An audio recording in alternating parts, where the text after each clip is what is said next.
All right, Miss Thornton, this is Blaze with Corey Phillips Roofing. Gonna go ahead and get started with your free digital analysis. All right, so the first thing, I always look for is the drip edge. As you can see, no drip edge. You can see the gap right there. Anything can really get in there.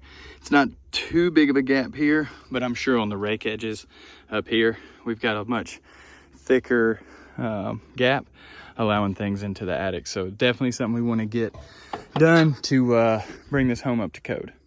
So the next thing I noticed is you see the dark marks here. This is heat blistering, just due from granules popping off because of the sun. We've got more right here. As you can even see this from the ground. Just a lot of heat making those granules pop off. Obviously the granules are your first line of defense. So something we want to go ahead and get replaced as soon as possible. Now I figured there would be some nail pops up here, but boy, was I surprised to see how many actual nail pops there were. We got one here, here, and here. This one seems like it was caulked. Just kind of the caulk is wearing out. We see these shingles lifting here. On this ridge, we've got a nail here that's popped out, another nail pop here. Just working itself loose. Another here.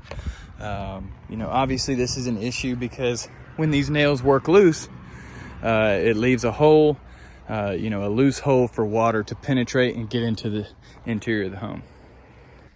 The next thing I noticed was the repair right here. A good temporary fix for sure, but for long term, it's just not ideal. We see it's still stuck there, but it's kind of starting to crack.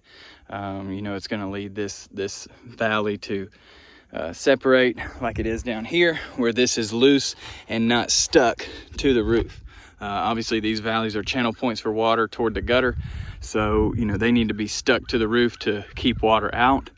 So this is something we want to get handled during the re-roof too, to alleviate any potential interior damages.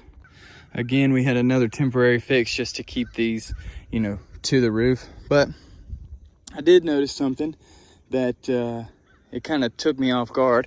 This shingle here looks like it was a patch job. You can tell the difference in these shingles and this shingle.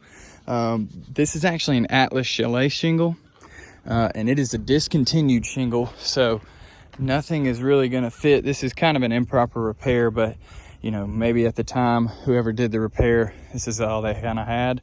So you can see right here where this repair was done. This is a shingle we definitely need to get off the roof because it is discontinued. So something we want to get handled ASAP. As you can see here, more blistering and wear. The fascia wrap is wearing through these shingles right here. So, this is definitely a potential leak point. Water can get into this hole, get right into the attic, and end up, damaging sheetrock on the interior. You can see the nail on this pipe boot is lifted, popping up. That's another penetration point. As you can tell, both pipe boots are not caulked. So these nails should be caulked to alleviate any nail pop or potential water getting in those nail holes. So we want to replace those pipe boots as part of the re-roof. Another thing I wanted to point out is there is no split boot on this meter mast. It's just kind of done before the split boot was a thing. And this pipe boot here, as you can see, huge gap allowing water to come in, and this is a little loose. So last thing I want to point out, if this is not in use, we got big bolt holes right here. Any penetration point that's not necessary, we want to get off the roof. So these are all issues we can handle with a re-roof. Just kind of wanted to do an overview and show you kind of what I saw. So I'll come down and show you all this, and we'll try to get you on the schedule as soon as possible and get this taken care of for you. Thanks.